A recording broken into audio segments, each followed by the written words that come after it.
అబ్బాయికి ఏమీ రాదు. పెద్దోడు ఎక్కడో దిక్కుని బతుకుతాడు. చిన్నోడికి ఏమొచ్చు చెప్పండి, మరలా అడుగుతున్నాను. కూరలో తప్ప ఏమీ రాదు. ఏమీ రానోడు బయటికి వెళ్తే ఏం చేస్తాడు? మిమ్మల్ని ఉంటారు, ఈ బాయ్స్ అందరూ ఎలాంటి వాళ్ళు ఉంటారు, మిమ్మల్ని అడుగుతున్నాను చెప్పండి. జీకే క్వశ్చన్ ఇది. ఏమీ రానోడు బయటికి వెళ్తే చదువు రాక, పని రాక, తల్లిదండ్రులకు ఉపయోగపడక, కోపమించి ఇంట్లో నుంచి గొడవలై వెళ్ళిపోతే బయటికి వెళ్ళినోడు ఏం చేస్తాడు? ఏమీ చేయడు. ఒక అమ్మాయిని చూసి లవ్ చేశాడట. ఏం చేశాడు? లవ్. ఎవరినే? ఆవిడ పేరు రాహేలు. ఎవరు? వెళ్ళాడట. వెళ్ళిన వెంటనే మామాజీ ఎక్కడున్నాడని ఎంక్వైరీ చేశాడట. మామాజీ ఏంటి? మీ మామాజీ కూతురు వస్తుంది చూడన్నారట అక్కడ ఉన్న వాళ్ళు. ఏంటి ఎలా ఉంది మా మామ కూతురు అనుకున్నారట. ఎవరు? చూసిన వెంటనే రాయబడిన మాట అని చెప్పిన భలే ఉంటుందండి. చూద్దాం ఒకసారి. 27వ అధ్యాయం త్వరగా 27వ అధ్యాయం. నాకు వచనం మిస్ అయింది, బహుశా అది చివరి నుండి చివరి వచనాలు 29, 28 నాకు వచనం మిస్ అయింది. ముద్దు పెట్టుకున్నాను వచనం ఉంది చూడండి, నేను చదువుతాను చూడండి. తరువాత తన తండ్రి అయిన ఇస్సాకు, నా కుమారుడా దగ్గరికి వచ్చి నన్ను ముద్దు పెట్టుకుని, పై వచనం క్షమించండి, 28వ అధ్యాయం పై వచనంలో నాకు వచనాలు పోయినాయి ఇక్కడ, దయచేసి క్షమించండి. రెబెక్కమ్మ కనబడిన వెంటనే, రాహేలు కనబడిన వెంటనే పరిగెత్తుకుని పోయి తన తండ్రి యొక్క వరస ఏంటో చెప్పుకొని రాహేలు దగ్గరికి వెళ్ళి చెబుతున్నాడు చూడండి. లాబాను తన సహోదరుడు కుమారుడైన యాకోబు సమాచారం విన్నప్పుడు అతన్నే లాబాను ముద్దు పెట్టుకున్నాడట. పై వచనంలో రాహేలును చూసిన వెంటనే ముద్దు పెట్టుకుని ఎలుగెత్తి ఏడ్చేసాడట. వచ్చిన వెంటనే రాహేలుని ఏం చేశాడట? పడేసుకుని ముద్దెడాడు అంటండి. ఎవరండి? ఎంత దారుణమైన పని అండి. వచ్చిన వెంటనే ముద్దు పెట్టేశాడట. ఆ అమ్మాయి కంగారు అయిపోయింది. ఎవరు? రాహేల్. ఎవరు మీరు అని అడిగింది. ఎవరంటే పెట్టి ఫ్లాష్ బ్యాక్ చెప్పమంటావా? మా అమ్మ ఉందా? మా అమ్మకి మీ అన్నయ్య ఉన్నాడా? అదే మా అమ్మకి అన్నయ్య ఉన్నాడా? ఆ అన్నయ్యకి నువ్వే కూతురివి. మనమే. నేనేమవుతాను అనుకున్నా చెప్పాడట. అంటే నువ్వు నాకు బావ అవుతావా? నువ్వు అనుకోకపోయినా నేను బావనే నీకు అన్నాడట. సరేలే ఇంటికి వెళ్దానని తీసుకెళ్ళిందట. ఈ లోపల మామాజీ కూడా చెల్లెలు కూతురు లేదా అక్క కూతురు ఎవరో కూతురు వచ్చిన వెంటనే కంగారు పడి ఆయన కూడా అగ్గిచ్చి ముద్దిచ్చాడట. ఎఫెక్షన్ అదిరిపోయింది అనుకున్నాడు. ఎవరు? ఈ అబ్బాయికి ఏం పనులు రావు. ఎవరికి? యాకోబుకి. చూసిన వాళ్ళ ముద్దులేడేస్తున్నారు. ఎవరు? ముందు మరదలేడేసింది, తర్వాత మావెట్టేశాడు. వెళ్ళాడు. ఇక అంతే. ఇక ముద్దులు పెట్టిన వెంటనే అన్నాడట, ఐ లవ్ యూ అన్నాడట. ఎవరిని? రాహేల్. మామాజీ, మీ పెద్ద అమ్మాయిని చూశాను, చిన్న అమ్మాయిని చూశాను. పెద్ద అమ్మాయి కళ్ళు బాగాలేదు, చిన్న అమ్మాయి కళ్ళు చాలా బాగున్నాయి. కళ్ళు చూసి పడిపోయాను. మీ అమ్మాయి నేను గాఢంగా ప్రేమిస్తున్నాను. చదువు చెంది లేని వాళ్ళు మాట్లాడేవి. ఏ పని లేదు. వెళ్ళిపోయినాడట. ఏమని? పెద్ద అమ్మాయికి కొన్ని కళ్ళు చిన్నగా ఉన్నాయి. ఎదురు ఒకలాగా ఉన్నారు చూడడానికి, కానీ కళ్ళు మాత్రం పెద్దవాడికి చిన్నగా ఉన్నాయి, చిన్నవాడికి కళ్ళు బాగున్నాయి. అందుకే మీ చిన్న అమ్మాయిని నేను చెప్పండి ప్రేమిస్తున్నాను. ఒకవేళ మీకు ఇవ్వడం నామూసీయము, ఎదురు కట్నంగా ఒక మాట మీకు ఆన్సర్ ఇస్తున్నాను. మామాజీ, మీ చిన్న అమ్మాయిని పెళ్లి చేస్తానంటే ముందే చెప్తున్నాను, ఆఫర్ నేను ప్రకటిస్తున్నాను నీకు. 7 ఏళ్ళు మీ అమ్మాయి కోసం నేను కలువ చేసేస్తాను, అదే పని చేస్తాను అన్నాడు. ఆయన పేరేంటో తెలుసా? మా అంగారు పేరు లాబాన్. లాబాన్ అంటే తెలుసా? లాభం లేనిదే ఏది చెయ్యడు. కుమ్మెత్తడు. దొరికేవి అమాయకంగా. ఆఫర్ లేకుండా లవ్ చేసి మామల దగ్గరికి వెళ్ళి నీ కూతురు కోసం అది చేస్తానంటే అయిపోయావు అనుకుంటారు. ఇంకా అంతే. వీళ్ళు అన్నాడట మామగారి దగ్గరికి వెళ్ళి, మామాజీ నీ కొరకు ఏం చేయమంటావంటే, దొరికేవరు అయ్యా అనుకున్నాడు. మనసులో పెట్టుకుని, రా మా కూతురు అంత బాగా నచ్చిందా? నచ్చడం ఏంటి, చాలా బాగా నచ్చింది అన్నాడు. మా ఫ్రెండ్ ఒకడు ఉన్నాడంటే, అటు పెళ్ళైనప్పుడు ఒప్పుకోలు కండి. ఒప్పుకోలు పెళ్లి కూతురు నువ్వు ఇష్టపడుతున్నావా అని అడిగినప్పుడు అన్నాడు, ఇష్టపడుతున్నా అని చెప్పాలి కదండి. ఇదేమో తెలుసా? చాలా ఇష్టపడుతున్నానండి అన్నాడు. ఆ రోజు అనుకున్నా అయిపోయారు నువ్వు అని. ఇది ఇష్టపడ్డాను కామన్గా చెప్పొచ్చు కదా, చాలా ఇష్టపడ్డానండి అలాగే చెప్పు. ఇవ్వాల్సిన కూడా నీకు ఎవరు? బాగా దొరుకో, నువ్వివ్వలే తప్ప వాళ్ళు ఇచ్చేదేమి ఉండదు. ఈ లంచ్ ఈ కట్నాల కోసం చెప్పట్లేదండు, మామూలుగా ప్రాక్టికల్గా చెప్తున్నాను నేను. ఎప్పుడైతే అన్నాడో వెళ్ళాడట, అల్లుడిచి షరతు పెట్టో, మాట ఇచ్చో, మాట తప్పుకో, ఒక మాట చెప్తున్నాను, ఏమన్నా చేస్తావా నీ కొరకు కాదు, నీ కూతురు కొరకు ఏమైనా చేస్తాను. ఏమైనా అంటే ఏమైనా. ఆ మాటలు ఎలా ఉంటాయి చెప్పిన, నీ కూతురు కొరకు ఎవరెస్ట్ ఎక్కమంటావా, ఎక్కేస్తాను. ఇంగ్లీష్ సముద్రం ఏదమంటావా, ఈదేస్తాను. ఏకంటే తెలుగులో పాటలు, నీకోసం ఎవరెస్ట్ ఎక్కేస్తాను, ఇంగ్లీష్ సముద్రం ఈదేస్తాను, ఎడారిలో నడిచేస్తాను, తెలుగులో పాటలు. అదే రైటర్స్ ఎక్కడ ఉందిగా ఇండస్ట్రీ, ఇలా పాటలన్నీ ఏంటి, ఇవేగా పాటలు. ఇలా డైలాగులు ఆయనే కొట్టాడట. ఎవరు మన ముందు సీనియర్ లవర్ బాయ్ ఎవరు చెప్పండి, లవ్ బాయ్ ఎవరు, యాకోబుజీ కొట్టాడట. నీ కోతరం, నీ కూతురు కోసం ఏమైనా చేస్తాను. ఏమైనా చేస్తావా, అయితే ఒక పని చేయి, నువ్వే అన్నావుగా పేడకాళ్ళు ఎత్తావా అని అడిగాడట. ఏంటవి, పేడకాడులు. మిమ్మల్ని మీ సైడ్ ఏమంటారో తెలీదు. పశువులు వదిలిన మలాన్ని ఎత్తుతావా అన్నాడు. మీ అమ్మాయి కోసం మలం ఏంటి, గొర్రెకి స్నానం చేయించమంటావా, మేక పౌడర్ కొట్టమంటావా, చెప్పేం చేయమంటావా, దానికి జడ ఏమంటావు, తోక్కి వేస్తా. మీ అమ్మాయి కోసం నేను ఏదైనా చేస్తా. లవ్లో ఉన్న వాళ్ళకి కొవ్వెక్కిపోయిన మాటలు ఇవి అన్నాడు. బాగానే అబ్బాయిలు చదువు సంజయ్ లేకుండా ఇలాంటివన్నీ మనకి హెడ్ మాస్టర్ అయినా యాకోబు గారు ఎప్పుడైతే అన్నాడో, రెంకేటి వెళ్ళి చేస్తాడు. అడుగుతాను, ఈ అబ్బాయి ఆ ఊర్లో ఎలా బతికాడు, గారాభంగా బతికాడు. ఎవరి దగ్గర, వాళ్ళ అమ్మ దగ్గర గారాభంగా బతికాడు లేదా, చాలా గారాబం, ఏ పని చేయలేదు, వెనకాలే తిరిగేవాడు. వయసు వచ్చేంత వరకు చాలా ఉందాక రాయిటీగా బతికాడు, కాముగా బతికిన అబ్బాయి ఇప్పుడు సడన్గా ఇంట్లో నుంచి వచ్చి ఎలాంటి పని చేయడానికి రెడీ అయ్యాడట. ఎలాంటి పని, గొర్రెల దగ్గర మేకల దగ్గర ఆ చెత్త ఎత్తడానికి రెడీ అయ్యాడట. సరదాగా మన యాకోబు గారి దగ్గరికి వెళ్ళి, బాబు యాకోబుజీ ఆ పేడ తీస్తున్నావు, నీకేమీ స్మెల్ రావట్లేదా అని అడిగారు అనుకోండి. యాకోబు అంటాడట, రావట్లేదు బ్రదర్ అంటాడట. వయ్యమ్మా అని అడిగామనుకోండి, యాకోబు అంటాడట, పేడ తీసినది నాకు పేడలా కనబట్టలేదు అంటాడట. గొర్రె వచ్చినది గొర్రెలా కనబట్టలేదు అంటాడట. మరి ఎవరిలా కనబడుతుందంటే, అంతా రాహేలు రాహేలు రాహేల్. అది పేడ కాదు చెప్పండి, అది గొర్రె కాదు, అది మేక కాదు, అది పశువు కాదు. ఇలా ఊహించుకుని పడుగుతున్నాడట.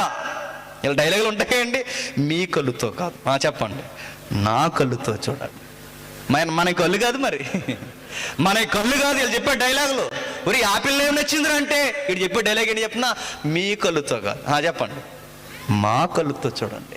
యాకోబు కంటికి 7 ఏళ్ళు నువ్వు ఎలా చేస్తున్నావు అంటే అర్థం అవడానికి అంటున్నానండి. ఈ మాటలు మళ్ళీ అపార్థం చేసుకోకండి. ఎలా చేయగలుగుతావే, నీ కష్టం అనిపించట్లేదా, రాయలుగా పెరుగు, నువ్వు పేడ తీయడం ఏంటండి, నా రాయల కొరకు పేడెట్టి గొర్రెని తీసి అలా స్నానం కూడా ఏం చేస్తా అన్నాడట.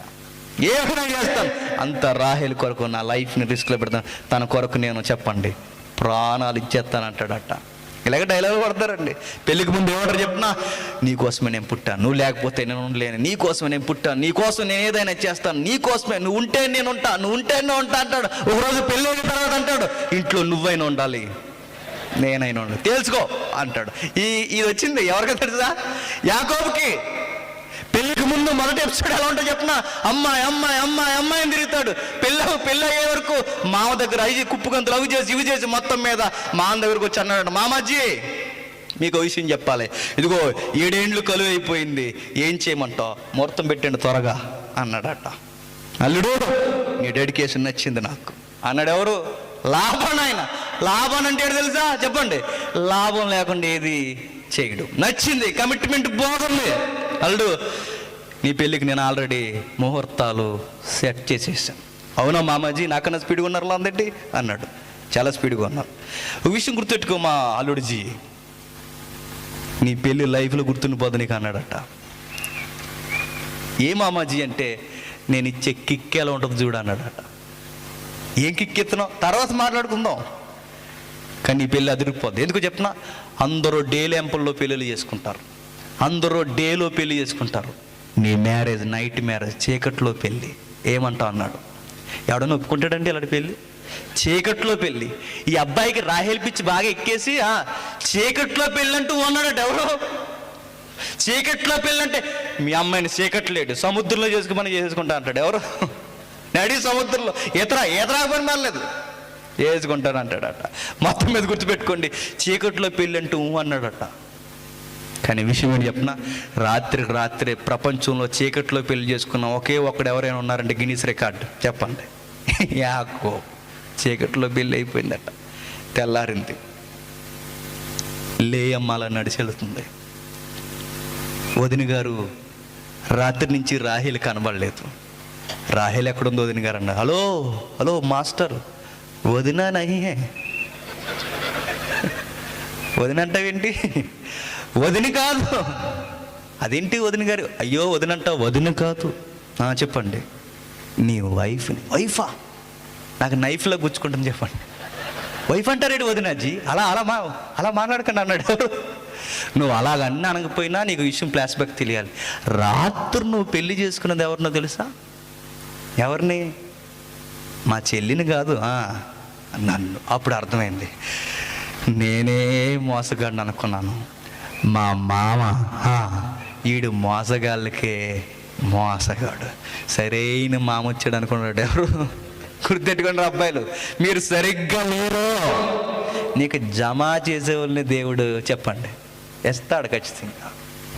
యాకోబు చేసే తొందరపాటు నిర్ణయానికి ఆ మామగారు రాత్రి పెద్దమ్మాయిని ఇచ్చి చిన్నమ్మాయిని దాచేసాడట. అందుకే చీకట్లో పెళ్ళి అన్నాడట. ఈ బిచ్చోడు అనుకున్నాడు రాహేలే కదా రాత్రి అయితే ఏడనుకున్నాడట. రాత్రి రాహేల్ చీకట్లో కూడా ఇలా తడుకున్నప్పుడు రాహేల్ అనుకున్నాడేమో. ఎందుకంటే వాళ్ళిద్దరు ఒకలాగే ఉంటారు, కళ్ళు తప్ప. మిగతాదంతా ఒకేలా ఉంటారు వాళ్ళంతా. ఆ కళ్ళు తప్ప రాహేలు కట్టుపోయి లేయ కట్టింగ్ చేశారు. అయిపోయింది. ఇది అన్యాయం, అక్రమం, ఏంటి మోసం అని అడిగాడట. ఊరుగలుడు అన్నాడట. ఎవరు? నువ్వు అంత కూలుగా చెప్తావేంటి? రాహేలు కొరకు 7 ఏళ్ళు పెళ్ళి, నేను 7 ఏళ్ళు పెళ్లి మానేసి ఆమె కొరకు 7 ఏళ్ళు నేను నీ దగ్గర బానిసగా చేస్తే ఇంత కామ్గా అంటావంటే మాకు ట్రెడిషన్ ఉందన్నాడంట. ఎవరు? మాకు ఒక ఆచారం ఉందన్నాడు. అది ముందు చెప్పాలిగా అన్నాడు. ముందు చెప్తే ఇప్పుడు చెప్తున్నానుగా అన్నాడు. ఏం చేస్తావు? మాకు ఆచారం ఉంది. ఆచారం ఏంటో తెలుసా? పెద్దదానికి అవందే, చిన్నదానికి చేరి ఈ మొక్క ముందే ఆడాలి మీరు అన్నారు. ఇప్పుడు ఏం నువ్వు అన్నాడు. మొత్తం మీద పెళ్ళి అయిపోయింది. ఇప్పుడు ఏం చేయాలి? కుదరదు. అలాగే అన్నాడు. కూల్ చేయడానికి లాభాను పసిగట్టాడు. మా చిన్నదంటే వీడికి బాగా పిచ్చి అని. వెంటనే ఆ కోపం తగ్గించడానికి అన్నాడు, రాహేలు కావాలా అన్నాడు. రాహేలు కావాలన్నాడు. కోపంలో మళ్ళీ తగ్గలేదు. రాహేల్ అనగానే కూలైపోయాడు. రాహేలు కావాలి. రాహేలుగా కావాలి నీకు అన్నాడు. రాహేలే కావాలి. అయితే పని చేయ, మరి ఇంకో 7 ఏళ్ళు కంటిన్యూ చేసే అన్నాడట. ఇది అన్యాయమైతే మరి చిన్నదే నహి చింతకి. సరే ఆవిడ లేకుండా నేను జీవితాన్ని ఊహించుకోలేదు. మరి 7 ఏండ్లో పెళ్ళి అయిపోయిందట. ఆ తర్వాత 7 14 ఏండ్లు. 14 ఏళ్ళ తర్వాత ప్రేమించిన దాంతో పెళ్ళి అయిపోయింది. బాగా నేను ముగించేసుకుందా. ఇంకా ఎప్పుడైతే ప్రేమించిన దాంతో పెళ్ళి అయిపోయిందో ఇప్పుడు సెకండ్ ఎపిసోడ్ స్టార్ట్ అయింది. ఏం జరుగుతుందో తెలుసా? 32వ అధ్యాయం చూద్దాం ఒకసారి. ఆదికాండం ఒకసారి వీళ్ళిద్దరు గొడవ పెట్టుకుంటారు. ఒకసారి చూద్దాం ఒకసారి. 30వ అధ్యాయం ఆదికాండం 30వ అధ్యాయం మొదలు వచనం. రాహేలు తాను యాకోబునకు పిల్లలు కనకపోవటం చూచి, యాకోబు రాహేలుకు పిల్లలు కనకపోవటం చూసి తన అక్క యందు అసూయపడి యాకోబుతో, నాకు గర్భఫలమిమ్ము లేని ఎడల నేను చచ్చెదన. యాకోబుకు ఏమంటుందండి? ఎంత డిమాండ్ చూడండి. రాహేల్ అందంగా ఉంటుంది. అందంగా ఉన్న వాళ్ళకి కాస్తంతా చెప్పండి పొగరు కూడా ఉంటుంది. రాహేల్ అమ్ముకున్న పొగరేంటి చెప్పనా? అలా ఆయన డిమాండ్ చేస్తుందట. ఇదిగో మా అక్కకు పిల్లలు పుట్టారు, నాకు పిల్లలు పుట్టలేదు, ఇస్తావా, చావమంటావా, చస్తావా అని అడిగిందట. ప్రేమించి 14 ఏళ్ళు ప్రేమించి పెళ్లి చేసుకున్న తర్వాత ఎన్న చెడ్డ వార్త అండి చెప్పనా? ప్రేమించిన దానికి పిల్లలు పుట్టలేదు. పెళ్ళికి ముందు భారీ డైలాగులు ఏంటి చెప్పినా? నీకు నువ్వు నాకు నేను, నీకు నువ్వు నాకు నేనని 14 ఏళ్ళు ఒకరినొకరు చూసుకుని వెయిట్ చేసి పెళ్లి చేసుకున్న తర్వాత, పెళ్ళైన తర్వాత కొంతకాలానికి లవ్ మ్యారేజ్లో గొడవలు వచ్చేసినాయి అంట. లవ్ మ్యారేజ్లో గొడవలు వస్తే ఎలా ఉంటాయి చెప్పినా? ఒకరినొకరు కొట్టుకోలేరండి వీళ్ళు. ఎందుకంటే ప్రేమించుకున్నారుగా.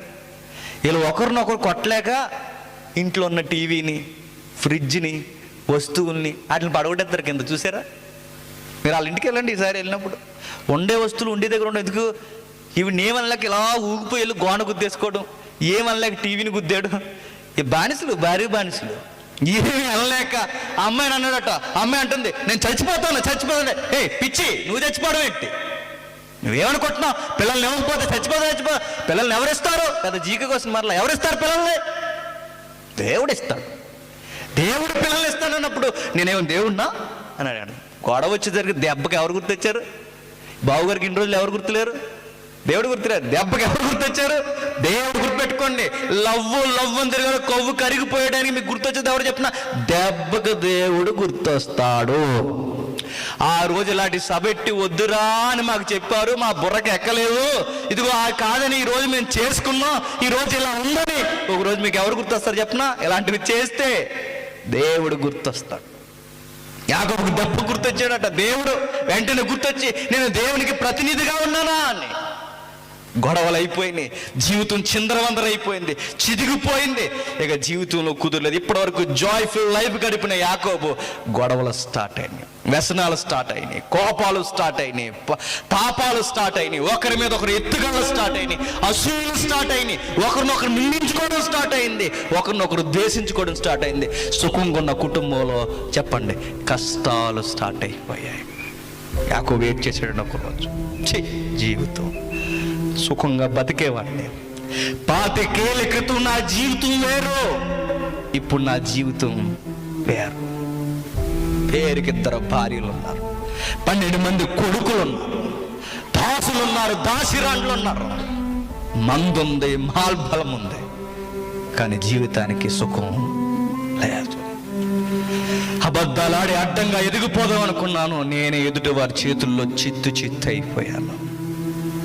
సంపాదించుకుందాం అనుకున్నాను, మా మామ నా వలన సంపాదించుకున్నాడు తప్ప నేను సంపాదించింది ఏమీ లేదు.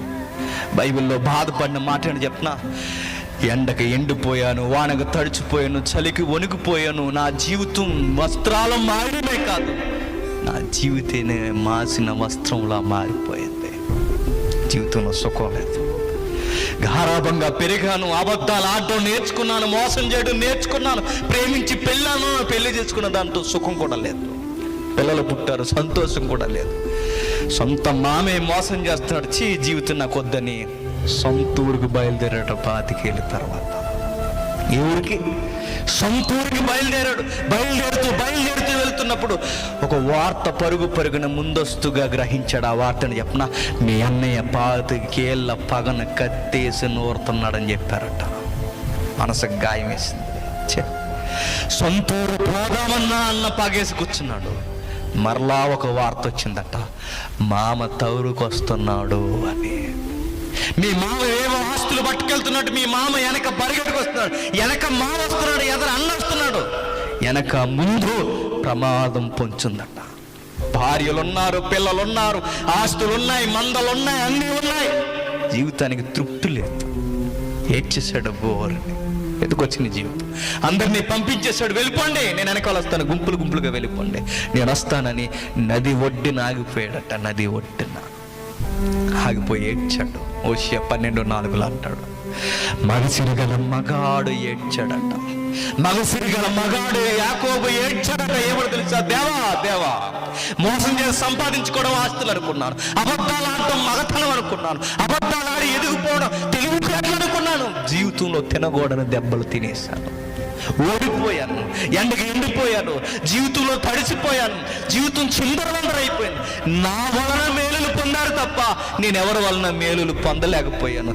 నా జీవితం జీవితం అయిపోయింది. ప్రభువా, జ్యేష్ఠత్వం, దీవులను సంపాదించుకోవడం అడ్డదారులు అనుకున్నాను తప్ప నిన్ను ముఖాముఖిగా ఎదుర్కోవాలని గ్రహించలేకపోయాను. ప్రభువా ప్లీజ్ నన్ను దీవించు. నీ తోడు నీడ లేకపోతే నేను బతకలేను దేవా, రానా దగ్గరికి నన్ను దీవించని అడిగాడట. దేవుడు అన్నాడు, నన్ను పోనీ, నువ్వు వెళ్ళడానికి వీల్లేదు, నువ్వు పోతానంటే నేనైనా పోవాలి తప్ప నువ్వు పోవడానికి వీల్లేదు, నేనైనా చస్తాను తప్ప నేను వెళ్ళను. పాదాలు పట్టుకుని బతుములాడుతూ ఏడ్చడట దేవుని పాదాలు, దేవుని సన్నిధి పట్టుకుని, ఆగు దయచేసి, వెళ్ళొద్దు, నన్ను దీవించు, వెళ్ళొద్దు. దేవుడు తుంటే ఎముక ఎర్రగొట్టేశాడు. అయినా వెళ్ళొద్దు ప్రభువా, నా జీవితం ఇరిగిపోయింది. ఈ ఎముక ఇరిగిపోవడం పెద్ద లెక్కేం కాదు. నా జీవితం కరిగిపోయింది, నేను కన్నీళ్ళతో అడుగుతున్నాను, నన్ను దీవించవా. దేవుడు అన్నాడు, బాగా వినండి, నీ పేరేంటి అన్నాడు. ఏంటి నీ పేరేంటి? ఆయన పేరు ఏం పేరండి? ఏం పేరు? యాకోబు. నేను ఒక మాట అడుగుతున్నాను, యాకోబు పేరు యాకోబు అని దేవునికి తెలియదండి? తెలుసు. మన దేవుడితో వచ్చిన గొడవ ఏంటి చెప్పనా? ఆయన తెలిసి అడుగుతాడు, ఆయనకు అన్ని తెలిసి అడుగుతాడు. ఆయన ఆదాము పండు తెంచి పొదల చాటున దాక్కున్నాడని దేవునికి తెలుసు. ఆయన అడుగుతాడు, ఆయన ఆదాము ఎక్కడున్నావు? కయ్యేను సొంత తమ్ముడైన ఏబేలుని చంపేశాడని తెలుసు. అయినా కయ్యేను అడుగుతాడు దేవుడు, నీ తమ్ముడు ఎక్కడున్నాడు? ఎందుకో చెప్తున్నా, ఒప్పుకోవాలని అడుగుతాడు ఆయన. యాకోబు పేరు యాకోబు అని తెలుసు, ఆయన అడుగుతున్నాడు, నీ పేరు ఏంటి? ఆయన పేరు గౌరవంగా చెప్పుకునే పేరేమీ కాదు. ఆయన పేరు ఏంటి చెప్పనా? మోసగాడు. యాకోబు అంటే ఏంటండి? మోసగాడు. ఏడుస్తూ అన్నాడట, ఆ మగాడు మగర్సేగల మగాడు అన్నాడట. ప్రభువా, ఇదే ప్రశ్న 25 ఏళ్ల క్రితం మా నాన్న అడిగాడు, కళ్ళు కనబడకుండా నన్ను తడుముతూ అడిగాడు, నాయనా నీ పేరేంటని. నేను అబద్ధం ఆడి చెప్పాను, నా పేరు యాసావు అన్నాను. ఇదే ప్రశ్న ఇప్పుడు ఆ పరమ తండ్రి అడుగుతున్నాడు, ఏమన్నా తెలుసా?